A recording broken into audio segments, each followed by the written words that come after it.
Hello, this is Mrs. Ross, and this video is intended to walk you through the Solar System SNAP pre-lab assignment. So when you pull this up, you're going to see, I don't think I can write on this, which is unfortunate, but you're going to see the directions. You've done these before. You're going to read through the lab preview, which is attached. Okay. It says create a new entry for the solar system in the table of contents of your lab journal. So we don't do number 2. I mean, I think I have most of your lab journals, so you don't need to do number 2 in your lab journal. You can do it on a sheet of paper.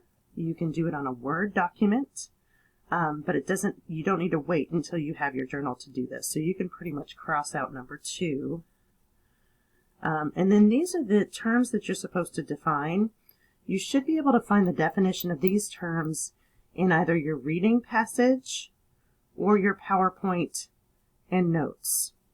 So when looking for definitions of these terms, please do not Google them.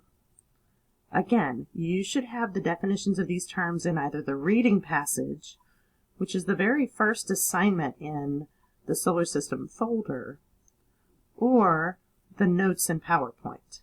Okay?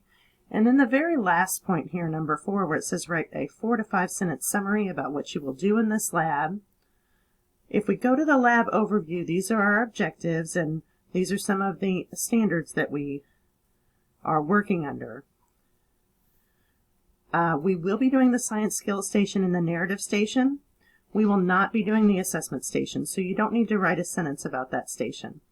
And on the problem solving station, we're actually only going to do Activity 2 instead of Activity 1, because Activity 1 involves some materials you might not have. So again, if you want to write a sentence about what you're going to do for the science skills station, what you're going to do for the narrative station, and then what you're going to do for the problem solving station, that would be plenty.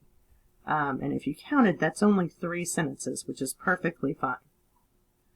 Please let me know if you have any questions about how to do this pre-lab.